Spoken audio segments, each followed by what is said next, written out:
Week we're going to look at how you can use a palette knife in your acrylic painting to really get some nice texture in there, get rid of that fear of starting your paintings and get some really lovely results between mixing the palette knife and your brushwork. We'll also be looking at how, even if you've got quite a dull image to start with, you can use your artistic license and start to add some brighter colours in to really get a feel of adding colour into your pictures, even if the reference photograph or what's in front of you isn't as bright as you want. So what I've got here is a colour ground which is made from a mix of raw umber and titanium white, and I've mixed that into quite a mid-tone and I just gesturally painted it onto the board. I don't know if you can see, but here there's this texture that's underneath the actual board. So if you're just starting with acrylics and you don't want to spend a lot of money on canvases, just using some of this board can be a really great way to experiment, and especially when we're working with a palette knife, what will happen is that when we put the palette knife on, it will give a resist, it will resist us pressing onto it, so you won't get that kind of bagginess that you can sometimes get with canvases. So just looking at the drawing that I've got here, I'm working one-on-one, so this can really help because what you can do is jump your eye between the subject that you're working from and the actual painting that you're doing. So I'm just looking for any key points. It's quite a dark image, so I'm not worried about much detail, it's just getting those few key angles of the rooftops.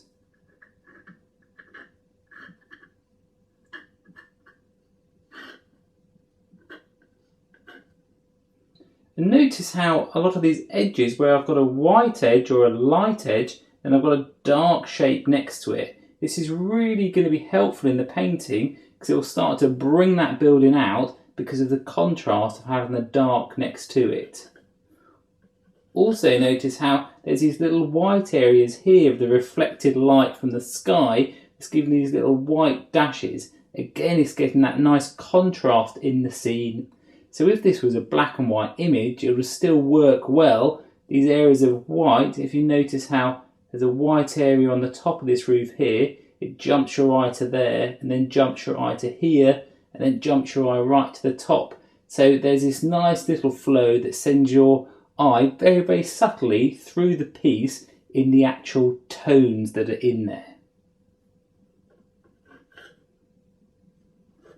So you don't need to get a super accurate drawing, it's more about just getting some lines down so we can get painting and get used to using more paint than you might be comfortable with.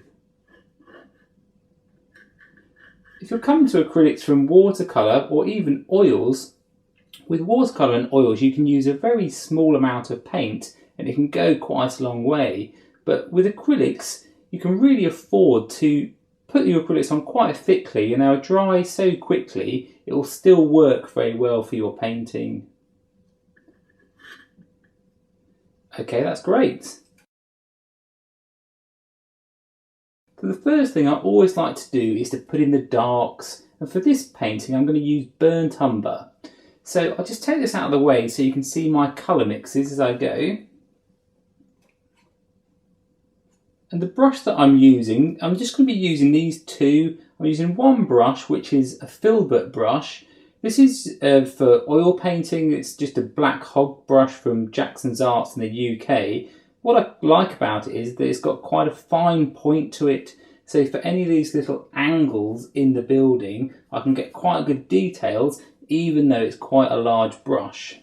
And also the palette knife that I'm using, sometimes called painting knives, it's got an angle to it, it's got a diamond shape. And I really like this because it means that when I'm mixing I can scrape the paint right off of the palette, and it also means that when I'm painting angles it's very easy to get angle shapes in, and I just find it's a really, really nice size. This is from RGM and this is a size 45, and I use this for most of my paintings. For this sort of scale I think it works really well. If you have some of the smaller palette knives, sometimes you can get a bit fiddly with them. I think it's always better to start with a bigger palette knife and then get used to kind of putting it on and getting details with the tip of your palette knife rather than thinking that you have to use a smaller palette knife every time. So to start with, when I've got dark areas, just to kind of get used to working with the palette knife to put paint on, if you notice how I kind of roll it so it's on that one edge, and then what that means is that I can kind of press in with that edge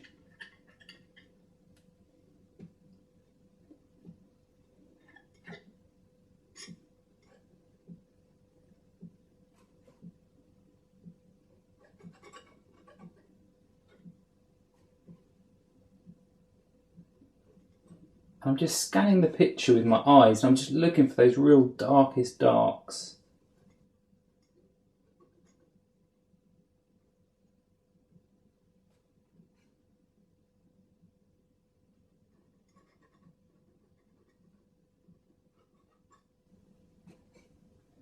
So if you're trying to get an angle like that, you've just got to get used to kind of turning your palette knife around just so you can really, get into the shape. I've gone a bit over the line there, so don't worry about using your finger just to correct a bit.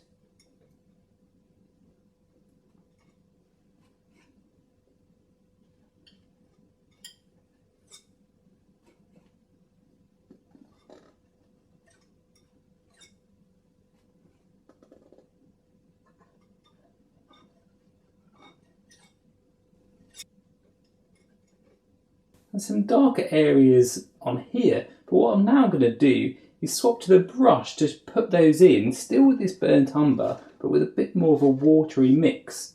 So I just dip my brush in some water. Just off of camera, I've just got a pot of water that I just intermittently dip my brush into.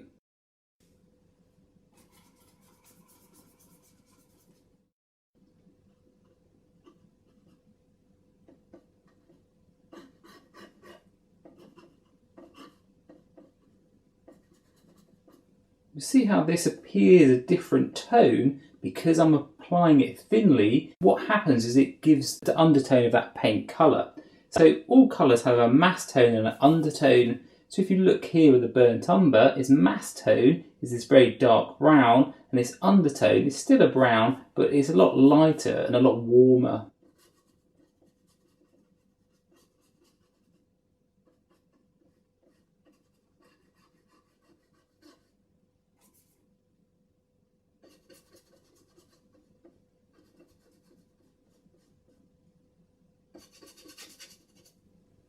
So a touch more water.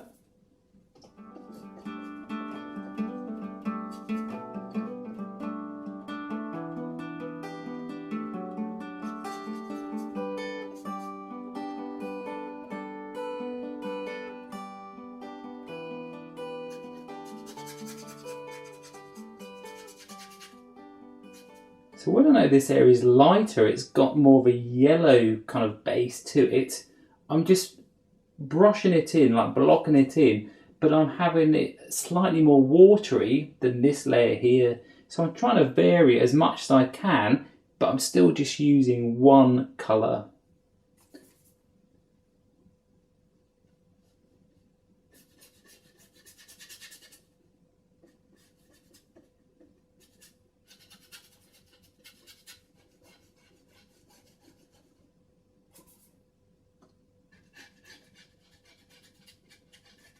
And because I've got these thick bits that I've put on with the palette knife, if I need a bit of dark, I can just grab it from the actual painting rather than going back to my palette.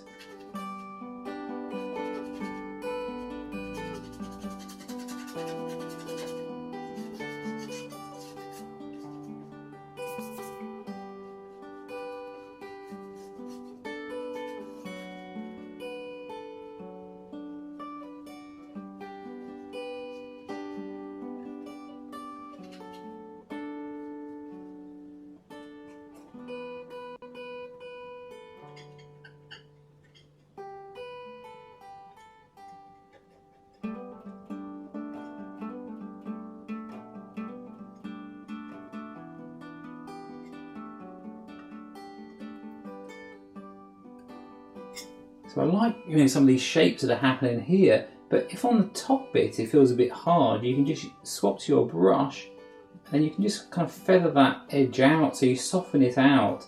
What I'm doing is I'm using the side of the brush. You can see how it's got that angle to it, and I'm just kind of making a circular motion, and it just scrubs it in.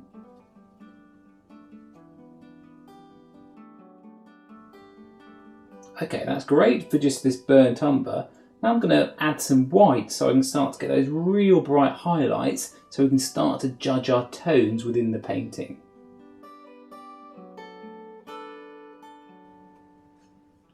So now I've got some white, I'm just going to wash out this brush, and I just take most of the paint off on a bit of kitchen roll and then just kind of really rub it around into the water.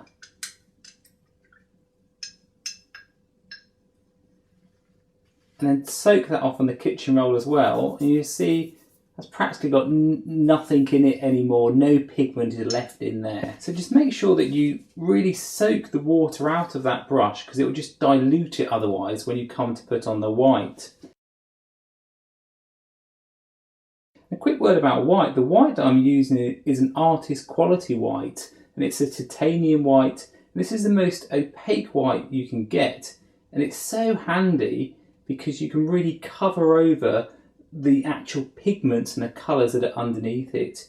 If you're using a student grade white, you'll notice a big difference in what you can or can't cover over with it. It's one of the best investments you can make in your painting, just to invest in some artist quality white.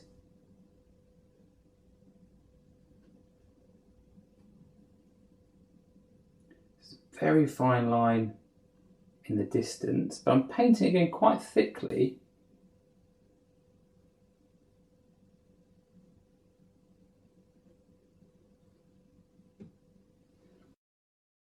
And then this area here on the actual sky is quite light, so it's not going to be completely white, but just so I can get an idea of the tones that are there, I'm just going to kind of wash in some of that white.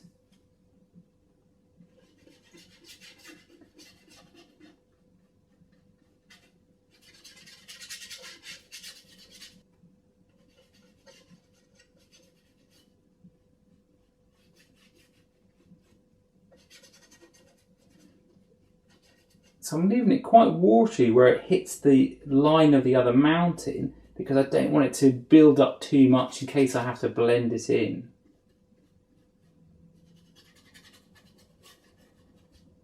That's great.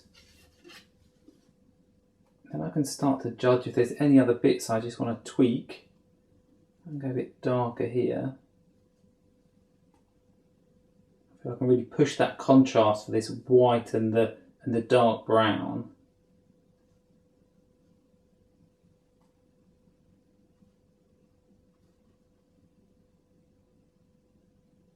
That's looking great. So the next step is to add in some of the greys that I've got here on the building. So I won't be able to do that with the burnt umber, because that's just going to give us a muted brown. So I'm going to add a blue so we can start to make a cool